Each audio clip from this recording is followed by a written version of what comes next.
جی قرآن میں لکھا ہوا ہے کہ قرآن پڑھ کے لوگ گمراہ ہو جائیں گے. استغفر اللہ. جس کا یہ عقیدہ ہے نا کہ قرآن کتاب گمراہی ہے وہ پکا کافر ہے. انہی قرآن میں ہے جی گدھے پہ کتابیں لاد دو تو کوئی وہ پڑھ تو صحیح گدھے تیرے بارے میں لکھا ہوا ہے. وہ موچی جو جوتیاں گانٹ رہا ہے اور آپ کے مشوروں کو اکوموڈیٹ کر رہا ہے وہ ان مولویوں سے بہتر ہے. کم از کم کتے کی طرح پڑھتا تو نہیں نا آگے سے.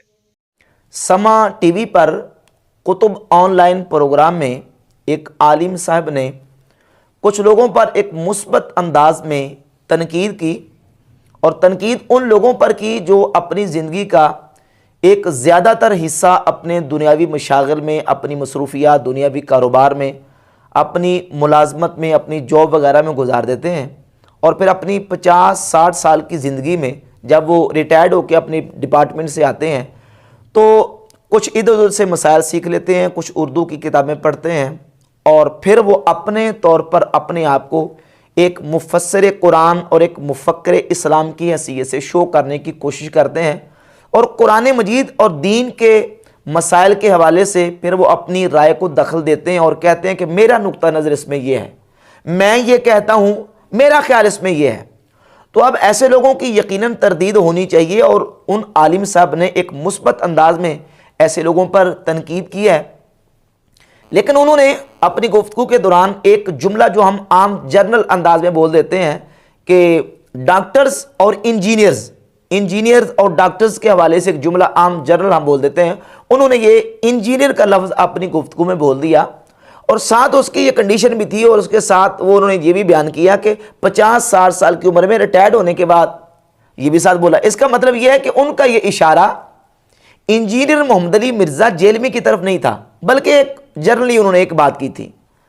پھر وہ جو اس پروگرام کے ہوسٹ ہیں بلال قطب صاحب، انہوں نے کیا کیا کہ کہا کہ وہ انجینئر جس کو آپ کہہ رہے ہیں وہ 50-60 سال کا نہیں ہے، وہ تو ینگ ہے اور نوجوان ہے. حالانکہ نہ ان عالم صاحب کا انجینئر جیلمی کی طرف اشارہ تھا اور نہ ان کا یہ مقصود تھا، لیکن بلال قطب صاحب جو ہوسٹ ہیں انہوں نے جو نا وہ مرزا جیلمی کی طرف اشارہ کر دیا، اور مرزا جیلمی کو اس پہ موقع چاہیے تھا اس طرح کا. اس نے کیا کیا کہ 34 منٹ کا ایک کلپ ریکارڈ کروا کے اپلوڈ کر دیا اپنے یوٹیوب چینل پہ، اور پھر وہ جو علماء کے خلاف جس انداز سے اپنے سابقہ روش اور طریقے کے مطابق مرزا جیلمی زبان تان دراز کرتا ہے اور نازیبا اور سوقیانہ اور بازاری الفاظ استعمال کرتا ہے، وہ اس نے اس انداز سے گفتگو علماء کے خلاف کی ہے. سب سے پہلے بنیادی طور پر یہ سمجھیں کہ جہاں تک ان عالم صاحب کا یہ کہنا کہ یہ لوگ جو ہیں وہ مفکر اسلام بن کے بیٹھ جاتے ہیں اور پھر دین کے مسائل میں اور قرآن کے اندر اپنی رائے کو دخل دیتے ہیں، تو یقیناً اس بات کی تردید ہونی چاہیے، اور ہمارا دین بھی اس چیز کی تردید کرتا ہے کہ جو بندہ بنیادی طور پر عالم نہیں ہے وہ اگر 2-4 مسائل سیکھ لیتا ہے، کچھ کتابیں اردو کی پڑھ لیتا ہے، تو اس کا مطلب یہ نہیں ہے کہ وہ قرآن کی تفسیر لکھنے بیٹھ جائے، یا یہ ہے کہ وہ لوگوں کو مفسر قرآن اور مفکر اسلام ہونے کی حیثیت سے وہ خود لوگوں کے سامنے جو نا وہ اپنا یہ سٹیٹس شو کرے. اس کی اسلام اجازت نہیں دیتا. جامع ترمذی میں 2950 اور 2951 اور مسند احمد ابن حنبل میں یہ حدیث موجود ہے، اور امام ترمذی نے اس کو حسن اور صحیح کہا ہے کہ نبی پاک صلی اللہ علیہ وآلہ وسلم نے ارشاد فرمایا، من قال فی القرآن بغیر علم فَلْيَتَبَوَّ مَقْعَدَهُ مِنَ النَّارِ. جس نے قرآن میں بغیر علم کے کوئی بات کی پس وہ اپنا ٹھکانہ جہنم میں بنا لے. اور دوسری حدیث ہے من قال فی القرآن برأیہ فَلْيَتَبَوَّ مَقْعَدَهُ مِنَ النَّارِ. جس نے قرآن میں اپنی رائے سے کوئی بات کی پس وہ اپنا ٹھکانہ جہنم میں بنا لے. تو قرآن مجید میں اپنی رائے کو دخل دینے کی اور اپنے اندیے کو اور یہ کہنا کہ میری سوچ یہ ہے یا میرا نقطہ نظر یہ ہے، اس طرح کی رائے دینے کی قرآن مجید میں اجازت نہیں. ہمارا دین اس چیز کی نفی کرتا ہے. تو ان عالم صاحب نے جو کہا جو بالکل صحیح کہا. اب اسی حوالے سے مرزا جیلمی نے اپنی گفتگو کے دوران ایک بات کو موڑ کے دجل کا مظاہرہ کر کے یہ کہا، جی یہ جو علماء لوگ ہیں یہ کہتے ہیں جی کہ قرآن پڑھ کے بندہ گمراہ ہو جاتا ہے، اور جو یہ کہتا کہ قرآن کتاب گمراہی ہے وہ پکا کافر ہے. اب اس جملے کو دیکھیں کہ جو کہتا کہ قرآن کتاب گمراہی ہے، مجھے بتائیں کہ کون کہتا کہ قرآن کتاب گمراہی ہے؟ دیوبندی کہتے ہیں، وہابی کہتے ہیں، شیعہ کہتے ہیں، سنی کہتے ہیں، قادیانی کہتے ہیں، کون کہتا ہے کہ قرآن کتاب گمراہی ہے؟ کون کہتا ہے؟ قرآن کو کتاب گمراہی کوئی کہتا ہے؟ تو پھر یہ جملہ بنانے کا مقصد کیا ہوا؟ بے شک جو قرآن کو کتاب گمراہی کہے وہ کافر، لیکن کہتا کون ہے؟ ہاں، بات یہ ہے کہ قرآن مجید کو پڑھ کے وہ لوگ جو قرآن کو پڑھنے کے دعوے دار ہیں لیکن قرآن کا صحیح مفہوم چھوڑ جاتے ہیں، اور جو صحیح مطلب، منشا اور مراد ہے قرآن مجید کی، اس کو چھوڑ کے اپنا اس میں ایڈیشن کرتے ہیں اور اپنا مطلب اور اپنا جو مفہوم ہے اس میں مانوی تعریف کر کے گھسیڑنے کی کوشش کرتے ہیں، وہ یقیناً قرآن پڑھنے کے باوجود بھی گمراہ ہوتے ہیں۔ اس کی مثالیں 20 احادیث طیبات آپ پڑھ لیں، قرآن مجید کی آیات اس بات کا واضح بیان کرتی ہیں کہ جو یا تو سرے سے قرآن کو مانتے نہیں، وہ بھی ہدایت حاصل نہیں کرتے، اور جو قرآن کو پڑھتے تو ہیں لیکن پڑھ کے اس میں اپنی من مرضی کرتے ہیں، وہ بھی قرآن سے ہدایت حاصل نہیں کر سکتے۔ سب سے پہلے یہ دیکھیں کہ قرآن مجید میں اللہ رب العزت نے قرآن کی یہ شان بیان کی ہے، اور یہ آیت مرزا نے اپنی گفتگو میں بھی یہ آیت پڑھی ہے، سورۃ البقرہ کی آیت نمبر 185، ھدی للناس وبینات من الھدی والفرقان، کہ یہ کتاب انسانوں کے لیے ہدایت ہے۔ بے شک قرآن انسانوں کے لیے ہدایت ہے، اور یہ سورۃ البقرہ کی آیت نمبر 185 ہے۔ لیکن اس سے پہلے اسی سورۃ البقرہ کے بالکل آغاز اور شروع میں اللہ رب العزت نے قرآن کی یہ شان بیان کی ہے کہ ھدی للمتقین الذین یؤمنون بالغیب ویقیمون الصلاۃ ومما رزقناہم ینفقون، کہ یہ کتاب قرآن ہدایت ہے متقین کے لیے۔ اب دو آیتیں، آیت نمبر 185 اور بالکل شروع میں جو آیت ہے ھدی للمتقین، ھدی للناس، ھدی للمتقین، اب یہ دونوں آیتیں کیا نعوذ باللہ بظاہر آپس میں ٹکراتی ہیں؟ کیا ایک دوسرے کے اپوزٹ اور مخالف ہیں؟ کہ ایک جگہ پہ کہا جا رہا ہے کہ یہ انسانوں کے لیے ہدایت ہے اور دوسری جگہ پہ کہا جا رہا ہے کہ یہ متقین کے لیے ہدایت ہے؟ ٹکراتی نہیں ہے۔ تطبیق یہ ہے کہ قرآن مجید اللہ رب العزت نے نازل فرمایا، قرآن نازل تو تمام انسانوں کی ہدایت کے لیے ہوا ہے، لیکن اس سے ہدایت وہ حاصل کرتے ہیں جو متقین ہیں۔ متقی لوگ اس سے ہدایت حاصل کرتے ہیں، اور پھر ان کے اوصاف اللہ تبارک و تعالیٰ نے بیان کر دیے کہ یہ لوگ متقین ہیں جو غیب پر ایمان رکھتے ہیں، نماز قائم کرتے ہیں اور اللہ رب العزت کے دیے ہوئے رزق میں سے خرچ کرتے ہیں، اور پھر ان کی آگے اوصاف اور ان کی کوالٹیز بیان فرما دی۔ تو واضح ہوا کہ قرآن ہدایت کے لیے نازل ہوا، لیکن اس سے سارے ہدایت حاصل نہیں کرتے، بلکہ ہدایت وہ حاصل کرتے جو متقین ہیں۔ تو اب وہ جو سرے سے کافر ہیں وہ بھی قرآن مجید سے ہدایت حاصل نہیں کرتے، اور جو قرآن پڑھ کے اپنی من مرضی کرتے ہیں، باطل تعویلات کا سہارا لیتے ہیں، اور قرآن مجید کی جو صحیح تشریح اور صحیح تعویل ہے اور صحیح قرآن مجید کا مفہوم ہے اس کو چھوڑ جاتے ہیں۔ سورۃ آل عمران کی آیت نمبر 7 میں اللہ رب العزت نے قرآن مجید کے حوالے سے ارشاد فرمایا، هو الذی انزل علیک الکتاب، اے محبوب وہ ذات جس نے آپ پر کتاب نازل فرمائی، اس کتاب میں محکمات بھی ہیں، متشابہات بھی ہیں۔ جن لوگوں کے دلوں میں ٹیڑھ اور کجی ہوتی ہے وہ متشابہات کے پیچھے چلتے ہیں، قرآن پڑھتے ہیں لیکن قرآن کی متشابہات کے پیچھے چل پڑتے ہیں۔ صحیح بخاری اور صحیح مسلم میں متفق علیہ حدیث ہے، صحیح بخاری میں 4547 نمبر ہے کہ سیدہ عائشہ ام المومنین رضی اللہ تعالیٰ عنہ فرماتی ہیں نبی پاک صلی اللہ علیہ وآلہ وسلم نے یہ پوری سورہ آل عمران کی آیت نمبر 7 تلاوت کی، اور تلاوت کرنے کے بعد ارشاد فرمایا، اذا رأیتم الذین یتبعون ما تشابہ منہ، جب تم ایسے لوگوں کو دیکھو جو قرآن کی متشابہات کے پیچھے چلتے ہیں اور قرآن کی متشابہات کے پیچھے چل کے ان کو پڑھتے ہیں، تو فرمایا کہ اولئک الذین سمی اللہ، یہی لوگ ہیں جن کا اللہ نے ذکر کیا ہے، فاحذروہم، تم ان سے بچ کے رہنا، ان سے بچ کے رہو جو قرآن کی متشابہات کے پیچھے چلتے ہیں۔ تو اب قرآن پڑھتے ہیں لیکن متشابہات کے پیچھے چلتے ہیں، وہ بھی گمراہ ہوتے ہیں۔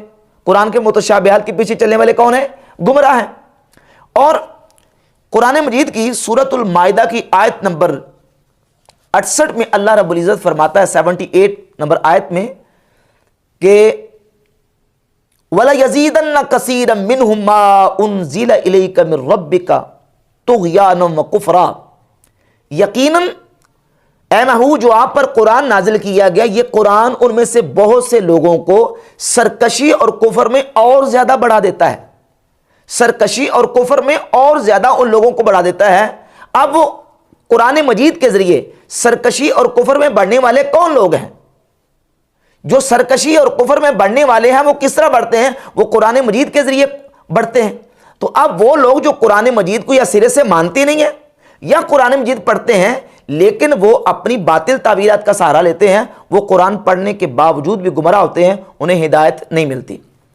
اب احادیث طیبات کو آپ دیکھ لیں، درجنوں احادیث اس سلسلے میں موجود ہیں کہ نبی پاک صلی اللہ علیہ وآلہ وسلم نے گمراہ فرقوں کی نشانیاں اور علامات بیان فرمائی، بالخصوص فرقہ خوارج کی علامات اور نشانیوں میں صحیح بخاری، صحیح مسلم، سنن ابی داؤد اور حدیث کی تقریباً ہر کتاب میں یہ روایت موجود ہے کہ ان کی نشانی یہ ہے۔ صحیح بخاری میں 6930، 31، 32، 33 اور صحیح مسلم میں 2449 سے لے کر 2470 تک آپ احادیث کو اٹھا کر دیکھ لیں۔ نبی پاک صلی اللہ علیہ وسلم نے خوارج کی علامت اور نشانی یہ بیان فرمائی ہے کہ جب خارجی نکلیں گے فرقہ یہ پیدا ہوگا، یقرؤون القرآن، یہ قرآن پڑھیں گے، قرآن کی تلاوت کریں گے، اور صحیح مسلم میں 2452 نمبر ہے یتلون کتاب اللہ رتبا، 2452 اور 53 میں ہے یتلون کتاب اللہ لینا رتبن، وہ اللہ کی کتاب کو بڑا تر و تازہ انداز میں بڑے مزے سے پڑھیں گے۔ اور سنن ابی داؤد میں 4765 نمبر حدیث ہے یدعون الی کتاب اللہ، وہ خوارج لوگوں کو اللہ کی کتاب کی طرف بلائیں گے، گرنتھ کی طرف، وید کی طرف نہیں، کس کی طرف؟ یدعون الی کتاب اللہ، وہ کتاب اللہ کی طرف بلائیں گے، ولیسوا منہ فی شیء، لیکن کتاب اللہ کے ساتھ ان کا کوئی تعلق نہیں ہوگا۔ اب یہ کون ہے جو کتاب اللہ کی طرف بلانے والے ہیں؟ لیکن نبی پاک علیہ الصلوۃ والسلام نے فرمایا یمرقون من الدین مروق السهم من الرمیہ، لیکن وہ دین سے اس طرح نکل گئے ہوں گے جس طرح تیر شکار کو لے کے پار نکل جاتا ہے۔ کتاب اللہ کی طرف بلانے کے باوجود، یتلون کتاب اللہ، وہ اللہ کی کتاب کو پڑھیں گے، کتاب اللہ کو پڑھنے کے باوجود، یقرؤون القرآن، وہ قرآن کو پڑھیں گے، قرآن کو پڑھنے کے باوجود وہ دین سے کیسے نکل چکے ہوں گے؟ وہ دین سے کیسے ایسے نکل جائیں گے جیسے تیر شکار کو لے کے پار نکل جاتا ہے؟ تو ان میں خرابی کیا ہوگی؟ ان کا قصور کیا ہوگا؟ نعوذ باللہ، کیا یہ قصور ہوگا کہ وہ قرآن پڑھتے ہوں گے، وہ کتاب اللہ کو مزے سے پڑھیں گے؟ نعوذ باللہ یہ قصور ہوگا۔ ان کا قصور یہ کتاب اللہ کو پڑھتے تو ہیں لیکن کتاب اللہ کو پڑھنے کے باوجود اس کی معنوی تعریف کرتے ہیں، اور جو اس کا صحیح مطلب ہے اس کے صحیح مطلب کو چھوڑ کے اپنا مطلب اس میں بیچ میں گھسیڑنے والے، وہ پڑھنے کے باوجود بھی گمراہ ہوتے ہیں، ہدایت حاصل نہیں کرتے۔ پھر اس کے علاوہ جتنے گمراہ فرقے ان کی اور نشانیاں، یہ کتابیں میں نے سامنے اس لیے رکھی ہیں تاکہ یہ کوئی مرزا جیلمی کی نقل کرنے کے لیے نہیں، صرف یہ بتانے کے لیے، مرزا کے جو فالورز ہیں ان کو بتانے کے لیے کہ یہ کتابیں مرزا نے سامنے رکھی ہیں، ان کتابوں کو پڑھو، اور ان کتابوں کے اندر جو حدیثیں لکھی ہیں وہ یہ چھپاتا ہے۔ یہ حدیث ہے مثال کے طور پہ صحیح مسلم کی، صحیح مسلم میں 93 نمبر روایت ہے کہ یحییٰ بن یامر تابعی کہتے ہیں کہ میں حضرت عبداللہ بن عمر رضی اللہ تعالیٰ کے سامنے گیا اور میں نے ان کے سامنے جا کے کہا کہ ہمارے علاقے میں کچھ ایسے لوگ ہیں کہ یقرؤون القرآن ویتفکرون العلم، وہ لوگ قرآن پڑھتے ہیں اور علم طلب کرتے ہیں، علم حاصل کرتے ہیں، علم کو طلب کرتے ہیں، قرآن پڑھتے ہیں۔ کیا کرتے ہیں؟ قرآن پڑھتے ہیں، علم کو طلب کرتے ہیں، لیکن اس کے باوجود وہ تقدیر کو نہیں مانتے، تقدیر کا انکار کرتے ہیں۔ تو سیدنا عبداللہ ابن عمر رضی اللہ تعالیٰ عنہ نے فرمایا کہ جاؤ ان سے جا کے کہہ دینا میں ان سے بری ہوں اور وہ مجھ سے بری ہیں۔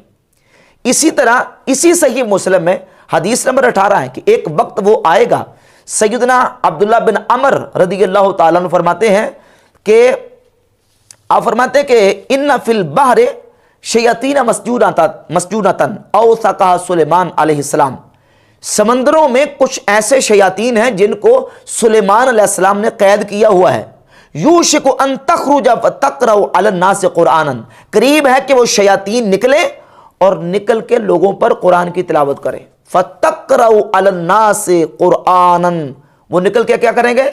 قرآن کی تلاوت کریں گے، شیطان قرآن پڑھیں گے آ کے۔ صحیح مسلم ہے، یہ مسلم شریف ہے، اور مسلم شریف کی روایت نمبر 18 ہے، سیدنا عبداللہ بن عمر رضی اللہ تعالیٰ فرماتے ہیں کہ وہ نکل کے کیا کریں گے؟ قرآن کی تلاوت کریں گے، شیطان قرآن کی تلاوت کریں گے۔ خوارج کی نشانی بیان کی گئی کہ خوارج جو ہیں وہ قرآن کی تلاوت کریں گے، قرآن پڑھیں گے، اور صحیح مسلم کی 93 نمبر حدیث میں ابھی گزرا کہ جو تقدیر کے منکر ہیں وہ قرآن پڑھتے ہیں اور علم طلب کرتے ہیں لیکن تقدیر کا انکار کرتے ہیں۔ یہ گمراہ فرقوں کی نشانی ہے۔ بڑے بڑے گمراہ فرقے انہوں نے قرآن مجید کی آیات پڑھ کے انہوں نے اپنے گمراہانہ اور کفری عقائد کو پھیلانے کی کوشش کی۔ مثال کے طور پہ ایک بہت بڑا فرقہ ماضی بعید میں گزرا جس کو فرقہ معتزلہ کہتے ہیں، اب فرقہ معتزلہ کے جو عقائد تھے وہ نہایت کفریہ ان کے عقائد تھے، گمراہانہ اور کفری عقائد بھی تھے ان کے۔ مثال کے طور پہ ان کا بڑا جو کفری عقیدہ تھا وہ یہ تھا کہ وہ قرآن مجید کو اللہ کی مخلوق کہتے تھے، جبکہ قرآن مجید اللہ رب العزت کا کلام ہے اور کلام متکلم کی صفت ہے، تو قرآن مجید اللہ رب العزت کی صفت ازلی ہے، یہ اللہ کی مخلوق نہیں ہے، لیکن وہ اللہ کی مخلوق کہتے تھے اور دلیل قرآن سے، حوالے قرآن کے دیتے تھے کہ دیکھیں قرآن میں اللہ تبارک و تعالیٰ فرماتا ہے انا انزلناہ فی لیلۃ القدر انا انزلناہ قرآنا عربیا، ہم نے قرآن کو لیلۃ القدر میں نازل کیا، ہم نے قرآن کو عربی میں نازل کیا۔ تو جس کو اللہ نازل کر رہے وہ اللہ کی مخلوق ہے، چونکہ اللہ کا نازل کرتا ہے۔ لوگوں سے پوچھتے تھے کہ بتاؤ کہ یہ قرآن شے ہے کہ نہیں؟ لوگ کہتے ٹھیک ہے شے ہے، تو وہ قرآن کی آیت پڑھ کے حوالہ دیتے کہ اللہ خالق کل شیء، اللہ ہر شے کا خالق ہے، لہذا اللہ قرآن کا بھی خالق ہے، لہذا قرآن اللہ کی مخلوق ہے۔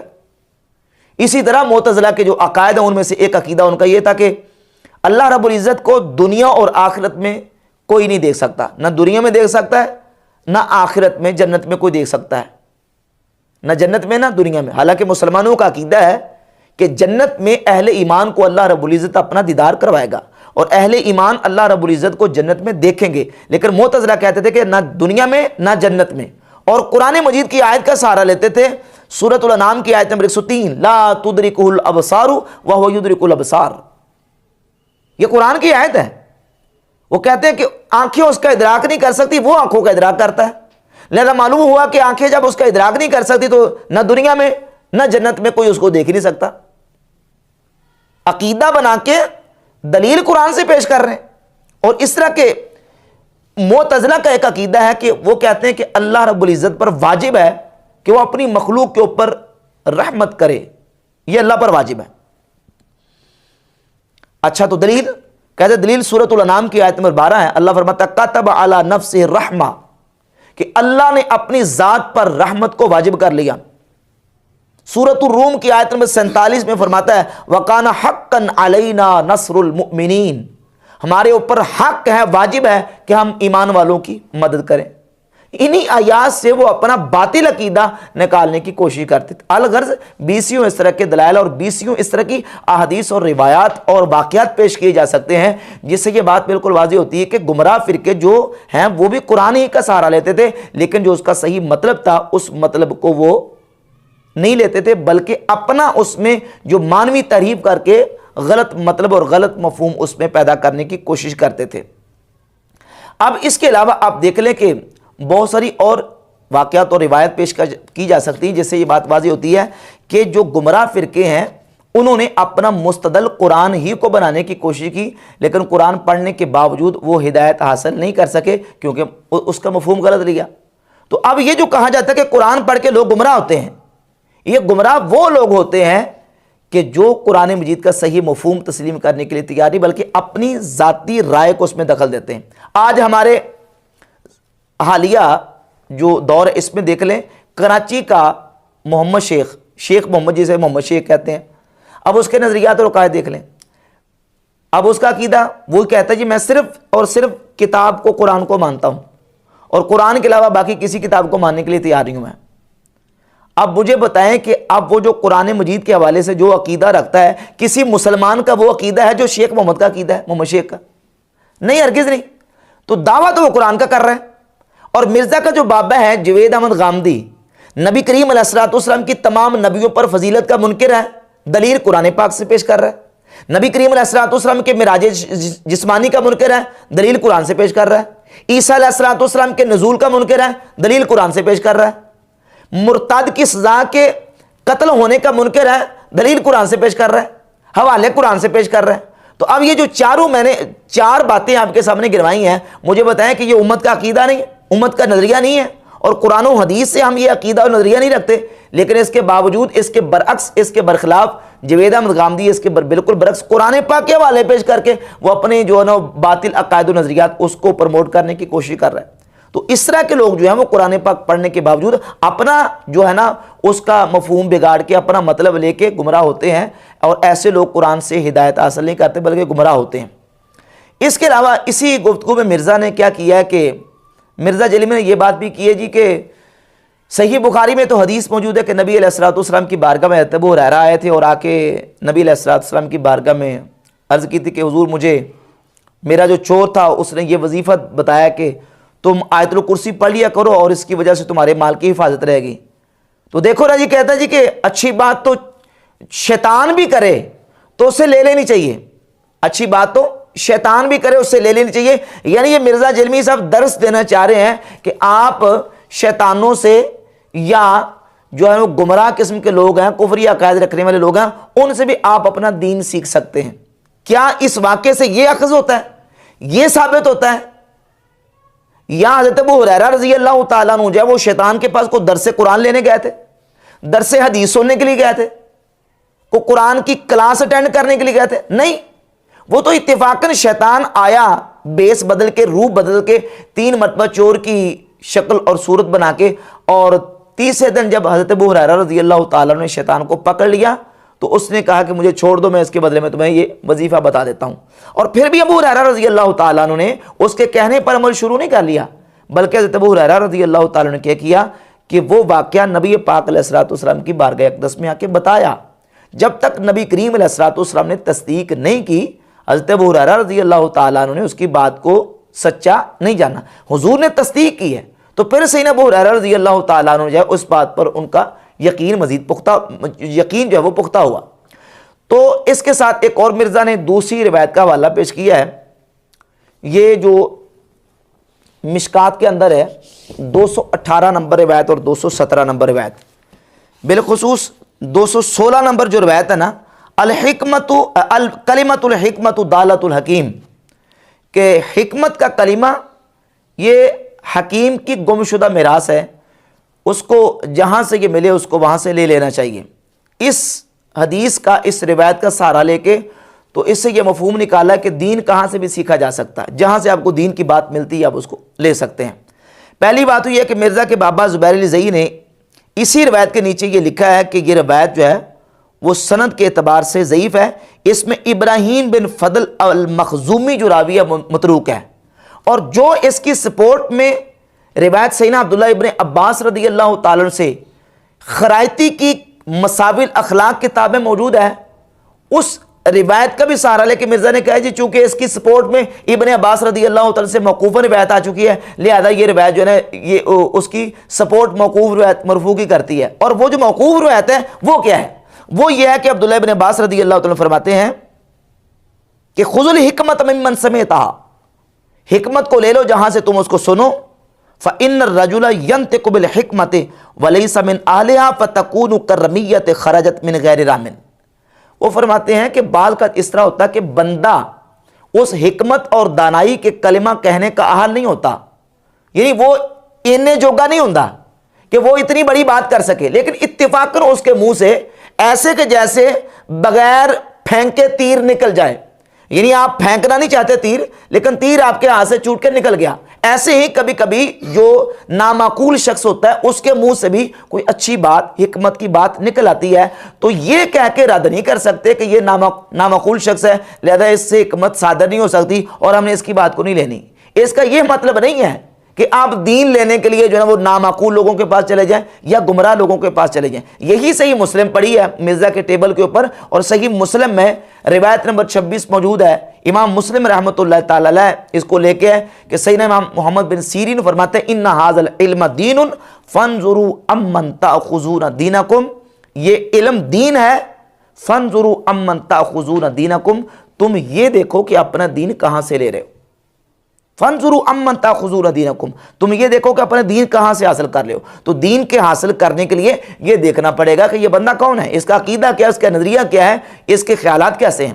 اگر اس کا نظریہ اور عقیدہ خراب ہے تو اسے دین لینے کی اجازت نہیں ہے۔ اور پھر روایت نمبر 27 لے کے ہے کہ امام ابن سیرین رحمۃ اللہ علیہ فرماتے ہیں کہ پہلے دور میں ہوتا تھا کہ راوی روایت کرنے والا اسے نہیں پوچھتے تھے کہ وہ کون ہے، لیکن لما وقعت الفتنہ قالوا سموا لنا رجالکم، جب فتنہ واقع ہوا تو پھر پوچھا جانے لگا کہ یہ روایت کون کر رہا ہے، فَيُنظَرُ إِلَىٰ أَهْلِ السُّنَّةِ فَيُؤْخَذُ حَدِيثُهُمْ، دیکھا جاتا کہ اس حدیث کو بیان کرنے والا کون ہے. اگر اہل سنت ہوتا تو اس کی حدیث کو لے لیا جاتا. وَيُنظَرُ إِلَىٰ أَهْلِ الْبِدْعِ فَلَا يُؤْخَذُ حَدِيثُهُمْ, اور اگر وہ کوئی گمراہ اور بدعتی عقیدے سے تعلق رکھتا ہوتا تو اس کی روایت کو قبول نہیں کرتے تھے. وَيُنظَرُ إِلَىٰ أَهْلِ السُنَّةِ, اہل سنت کی طرف دیکھا جاتا. یہ نہیں دیکھا جاتا کہ اہل کلمہ ہے کہ نہیں, یعنی خارجی, معتزلی, مشبہ, مجسمہ انہی گمراہ فرقوں سے تعلق رکھتا ہے. کہا نہیں, ینظر الی اہل السنت, اہل سنت ہے تو اس کی حدیث کو لیتے تھے, اور اگر اہل سنت نہیں ہوتا تھا اس کی حدیث کو قبول نہیں کرتے تھے. اور اسی صحیح مسلم میں روایت نمبر 32 ہے, امام عبداللہ بن مبارک رحمۃ اللہ تعالی علیہ فرماتے ہیں دعو حدیث عمر بن ثابت, عمر بن ثابت کی حدیثوں کو چھوڑ دو. حدیثیں بیان کر رہا ہے, کہا حدیث کو چھوڑ دو. کہا کیوں؟ فرمایا اس لیے کہ انہو کان یسب السلف, یہ عمر بن ثابت سلف کو گالیاں دیتا ہے, سلف کو برا کہتا ہے, لہذا اسے حدیثیں قبول نہیں کرنی. تو اب یہی صحیح مسلم ہے نا, کہتا ہے یہ نام وابی نام بابی میں ہوں مسلم علمی کتابی. کون سی کتابیں ہیں یہ؟ کتابیں جو تمہارے سامنے پڑھی ہیں ٹیبل پہ, صحیح مسلم کی 32 نمبر روایت ہے. جس مقدمے کی تم تعریفیں کرتے نہیں تھکتے, اسی مقدمے میں امام عبداللہ بن مبارک رحمۃ اللہ کا قول لکھا ہے. وہ فرماتے ہیں دعو حدیث عمر بن ثابت انہ کان یسب السلف, عمر بن ثابت کی حدیثیں نہیں لینی کیونکہ وہ سلف کو گالیاں دیتا ہے. جو سلف کو گالیاں دے اس سے حدیث نہیں لینی, حدیث دین ہے لیکن اس سے نہیں لینی. جو سلف کو گالیاں دے اس سے حدیث نہیں لینی. اور جو حضور کے صحابہ پر تبرہ کرے, جو صحابہ پر تانو تشریح کرے اور تنقید کرے, اس سے ہم دین کیسے لیں گے اور عوام کو کیسے کہیں گے کہ ایسے شخص سے دین لینا جو ہے وہ درست ہے. اور پھر وہ جو نا وہ اس کی اپنی علمی حالت یہ ہے کہ وہ بیچارہ دائیں بائیں سے چیزیں اردو کی لے کے تو وہ اکٹھی کر کے شروع ہو جاتا ہے. تو لہٰذا یہ ہے کہ یہ چیزیں بالکل اپنی جگہ پہ بحمد تعالیٰ دلائل کے ساتھ ہم نے پہلے اپنے بیانات میں واضح کر دی ہیں کہ دین جب لینا ہے تو دین لینے کے لیے ہم نے دیکھنا ہے کہ دین دینے والا کون ہے. اسی گفتگو میں مرزا نے یہ بات بھی کی ہے جی کہ ڈگریاں تو بڑی دور کی بات ہے, یہ تو ایک دوسرے کا ایمان نہیں مانتے, ایک دوسرے کو جو نا وہ مسلمان نہیں سمجھتے, ایک دوسرے کا ایمان نہیں مانتے. اور پھر چند فتاوے جس میں سے فتاوی حسام الحرمین جو ہے اس کا حوالہ دے دیا. دیکھیں جی مولانا احمد رضا بریلوی نے حسام الحرمین میں دیوبندیوں کے خلاف یہ فتوے دے دیے, دیوبندی علماء کے خلاف یہ فتوے دیے. تو مرزا صاحب اگر امام احمد رضا بریلوی رحمۃ اللہ علیہ نے یہ فتوے دیے ہیں تو ایسے فتوے تو امام بخاری نے بھی دیے ہیں. مثال کے طور پہ یہ کتاب امام بخاری کی ہے خلق و افعال العباد, اس میں صفحہ نمبر 11 اور رقم نمبر اس کا 40 ہے. امام بخاری رحمۃ اللہ علیہ نے مرزا جیلمی کے بڑے بھائیوں کے بارے میں یہ فیصلہ دیا ہے. وہ کہتے ہیں ما ابالی صلیت خلف الجہمی الرافضی ام صلیت خلف الیہود والنصارى. امام بخاری کہتے ہیں مجھے کوئی پرواہ نہیں ہے, میں برابر سمجھتا ہوں میں رافضیوں کے پیچھے نماز پڑھوں, جہمیوں کے پیچھے نماز پڑھوں, یا کسی یہودی یا عیسائی کے پیچھے نماز پڑھوں. جہمیوں اور رافضیوں کو امام بخاری نے یہودیوں اور عیسائیوں کے ساتھ ملا دیا ہے. اور وہ کہتے ہیں کہ مجھے کوئی پرواہ نہیں کہ میں جہمی رافضیوں کے پیچھے نماز پڑھوں یا یہودیوں اور عیسائیوں کے پیچھے نماز پڑھوں. ولا یسلم علیہم, کہتے ہیں رافضیوں کو سلام بھی نہ کیے جائے, ولا یعادون, اور ان کی عیادت بھی نہ کی جائے اگر وہ بیمار ہو جائیں, ولا یناکحون, اور ان کے ساتھ نکاح بھی نہ کیا جائے, ولا یشہدون, اور ان کے جنازوں میں حاضر نہ ہوا جائے, ولا توکل ذبائحہم, اور امام بخاری فرماتے ہیں کہ ان کا ذبح کیا ہوا جانور حلال نہیں ہے, ان کا ذبیحہ بھی نہ کھایا جائے.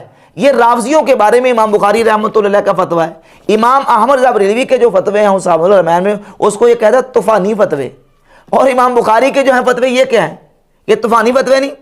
اور ایک اور فتویٰ میں آپ کے سامنے صحیح بخاری کے حوالے سے رکھ دیتا ہوں, اور وہ فتویٰ خود امام بخاری نے نقل کیا اور رسول اللہ صلی اللہ علیہ وآلہ وسلم کا فتویٰ ہے. صحیح بخاری میں 6930 نمبر حدیث ہے کہ نبی پاک صلی اللہ علیہ وآلہ وسلم نے خوارج کی علامات اور نشانیاں بیان کرنے کے بعد ارشاد فرمایا اینما لقیتموہم فاقتلوہم. یہ صحیح بخاری ہے, نکالیں جو مرزا کے ٹیبل کے اوپر رکھی ہوئی ہے, صحیح بخاری 6930.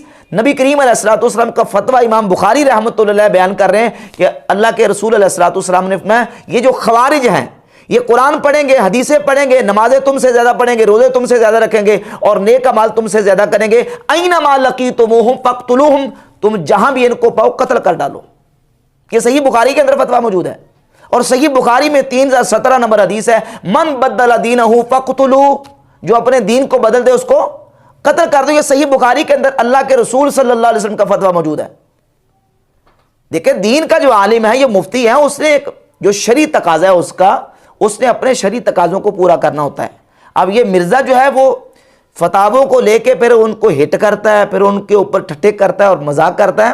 اب اگر اسی طریقے سے باتیں کرنی ہیں اور جو شرعی فتویٰ، کیا تم نہیں یہ مانتے کہ جو شخص نبی کریم علیہ الصلوۃ والسلام کی گستاخی کرے وہ شخص دائرہ اسلام سے خارج ہے؟ بالکل خارج ہے۔ اور جو اس کو گستاخی رسول کرنے کے باوجود بھی مسلمان مانے، وہ خود مسلمان ہی رہتا۔ اور یہی حالت امام حمزہ بریلوی رحمۃ اللہ علیہ نے ان لوگوں کے بارے میں فتویٰ دیا ہے جنہوں نے اپنی کتابوں میں نبی کریم علیہ الصلوۃ والسلام کی گستاخی اور حضور کی توہین کی ہے، اور ان کا فتویٰ بالکل بجا ہے۔ جہاں تک بات رہ گئی کسی کو قتل کرنے کی یا کسی کو سزائے قتل اس پر جاری کرنے کی، تو خود امام احمد رضا بریلوی رحمۃ اللہ علیہ نے اب اسی کتاب حسام الحرمین کے صفحہ نمبر 103 پر لکھا ہے کہ حدود کو اور سزاؤں کو نافذ کرنا یہ عام شہری کے لیے درست نہیں ہے، بلکہ یہ حاکم وقت کا کام ہے کہ وہ حدود الہیہ کو نافذ کرے۔ جس طرح صحیح بخاری میں حدیث ہے 3017، من بدل دینہ فاقتلوہ، جو اپنے دین کو بدل دے اس کو قتل کر دو، یہ حکم حاکم کے لیے ہے۔ اینما لقیتموہم فاقتلوہم، جہاں تم خوارج کو پاؤ ان کو قتل کر دو، یہ وقت کے حکمران کے لیے ہے۔ تو اسی طریقے سے گستاخ رسول اور توہین رسالت کے مرتکب کے لیے جو سزا ہے، اس سزا کو نافذ کرنا بھی حاکم وقت کے لیے ہے۔ ہمارے علماء نے یا اکابرین نے بالخصوص اعلیٰ حضرت رحمۃ اللہ علیہ نے حسام الحرمین میں اس بات کو صفحہ نمبر 103 پہ واضح طور پہ جو نا وہ دو ٹوک انداز میں صاف کر کے لکھ دیا ہے۔